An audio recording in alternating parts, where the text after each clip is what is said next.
Nowadays, it can be heard that in the ancient history of Africa, women were only responsible for the home and the family. However, this vision is far from reflecting reality. Indeed, digging into Africa's ancient history, one discovers the role of women as extremely powerful queens, leading armies, resisting colonial attacks, and ruling empires as sole guardians. This perspective sheds new light on the past and highlights the strength and leadership of these African women. The time has come to reveal the story of these 7 women, little-known heroines, unwavering forces who have never backed down from challenges, and who have built their names into African legends. Ready to dive into the story of these forgotten women? Make yourself very comfortable, and let's go.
In second place is Amina, a legendary warrior queen of the Hausa people in northern Nigeria. She is famous for introducing Hausa culture to the town of Zozo, which is present-day Zaria in Kaduna State. It is also renowned for its military victories and for expanding the territory of the Hausa people. Amina was the granddaughter of King Saken Nohir, an important figure from the past, who is actually the founder of the city of Zozo. Her parents, King Niketo and Queen Bakweturonku, were respected for their wisdom and authority. She also had a younger sister named Zoria. Nicknamed the Warrior Queen, Amina embodies strength and courage in a male-dominated world. She was gifted in economics and commerce, which helped promote craft and cultural exchange. After her father's death in 1566, Amina became a warrior queen and visionary leader. She wielded the sword with skill and rose the kingdom successfully. Alongside her brother Koromi, she continues on this path. After her mother's demise, she becomes a prominent leader, propelling the kingdom to greatness through strategic alliances and just decisions. After the death of her brother Koromi in 1576, Amina was crowned Queen of Zozo. At the age of 43, she assumed the role of Queen Regent of Zozo. Already powerful, Zozo became the most influential of the 7 Hausa states.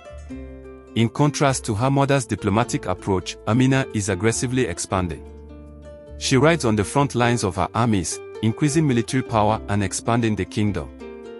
Her army, consisting of 20,000 foot soldiers and 1,000 cavalry, was well-formed and formidable. During her 34-year reign, Amina carved out an era of greatness, elevating Zozo to the ranks of the major powers of West Africa. Beyond her military skills, Amina is a shrewd administrator. She forged alliances and diplomatic relations with other kingdoms, cementing Zozo's status in the region. Her impressive authority inspires respect and awe among her subjects and adversaries. Amina also excels in economics and trade. She encouraged the development of handicrafts, trade and cultural exchanges in her kingdom. This vision contributes to Zozo's prosperity and regional reputation. It proved that gender was not an obstacle to occupying positions of power. Despite her strength and success as a leader, the end of Queen Amina's life remains shrouded in mystery. The exact circumstances of her death are not clearly recorded in history, contributing to the legendary aura that surrounds her existence.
Kassa, also known as Kush, the birthplace of archers and exceptional warriors, emerges as a titan from antiquity. Nicknamed the Land of the Bow due to its inhabitants who were excellent archers and warriors, Kassa also sparkles with its wealth of gold, proudly bearing the name Nubia, a tribute to its golden mines and splendor. However, it is the essence of women that sets Kassa apart. In an era where African women already radiate respect and admiration, the women of Kassa are rising to the pinnacle of recognition. Centuries after the rise of the 25th dynasty under Pharaoh Pa-Anki, the reign of queens emerged. The Kandake queens, exceptional warriors, are at the forefront, and among them, the resplendent figure of Amenarines.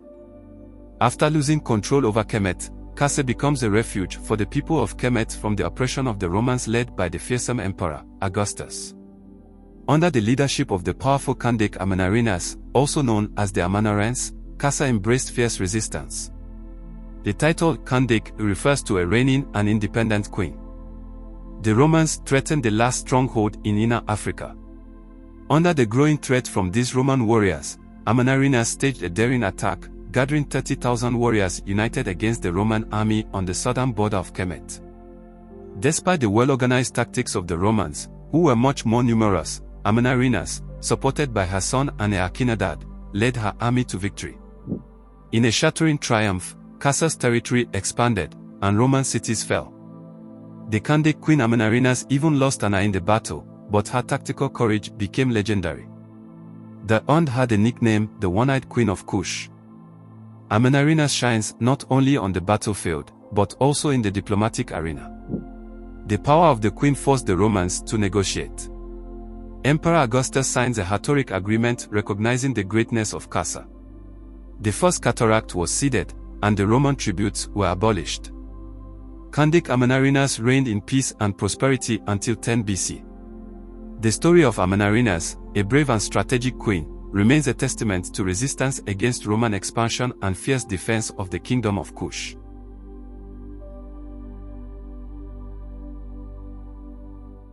In sixth place, we have Yaa Asantewaa, Queen Mother of the Ashanti Empire, who made a name for herself fighting against the British invaders. Born on October 17, 1840, Yaa Asantewaa grew up among the warm arms of her community, in a world where history was irrigated by the blood of freedom. However, tensions between the Ashanti Empire and the British deepened during the 19th century, as British imperialism sought to expand its claws into West Africa. The Ashantis were already suffering from an unequal treaty in 1874, the Treaty of Fomena, limiting their sovereignty and subjecting them to British tribute. Then in 1900, the situation deteriorated further. The British governor Sir Frederick Hodgson demanded that the Ashanti throne recognize British authority and hand over Prempeh, the Ashanti king at the time. When King Ashanti was sent into exile by the British, Yaa Asantewaa emerged as a figure of resistance. She rallied Ashanti leaders and warriors, forging an armed rebellion against the colonials.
Here is the striking story of Ti, who took off around 1400 BC, when her destiny was inscribed in the constellations.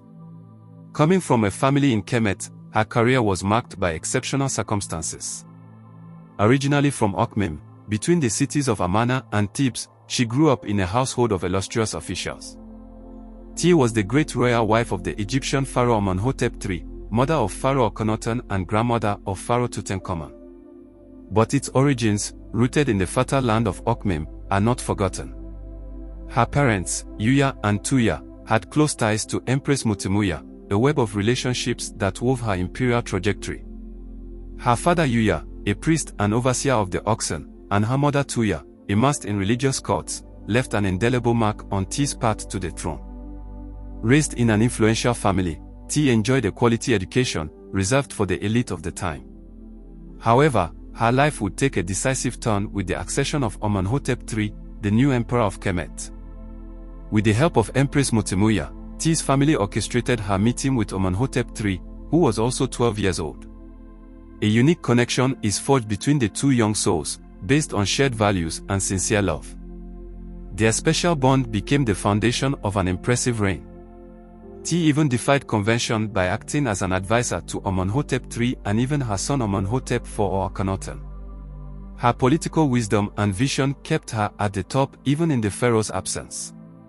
Her influence is such that she attains the rare status of goddess. Under their rule, Kemet enjoyed a period of unparalleled prosperity, becoming a great power. From her union with Imhotep III were born 7 jewels, 2 sons and 5 daughters. However, tragedy hits painfully with the loss of Thutmose, Ti's eldest son. Despite this, Akhenaten becomes the heir to the throne, continuing their legacy. After the death of Imhotep III, Ti continued to shine in Amarna letters and inscriptions, queen and companion of the king. She died after the 12th reign of Akhenaten. The Valley of the Kings became her final resting place, alongside her family. At the time of her death, she was between 40 and 50 years old and about 145 to 160 centimeters tall. Ti symbolizes the power, intelligence and perseverance of the women of Africa. As a leader, wife, mother and advisor, she transcends traditional roles, showing that women can excel in multiple fields. Her marriage to Imhotep III offers a model of a relationship based on love and understanding. Her legacy shines through archaeology, DNA, and historical studies, revealing her crucial role in Egyptian royalty and her contribution to Egypt's ancient history. Each of these African queens has left their mark on history in unique ways, whether through their military leadership, political influence, or cultural contribution. Their stories are a reminder of the power and resilience of women in African history and their crucial role in shaping societies and kingdoms. You can comment and tell us which woman inspired you the most among all those mentioned in the video. Thanks again for watching and see you soon for a new episode.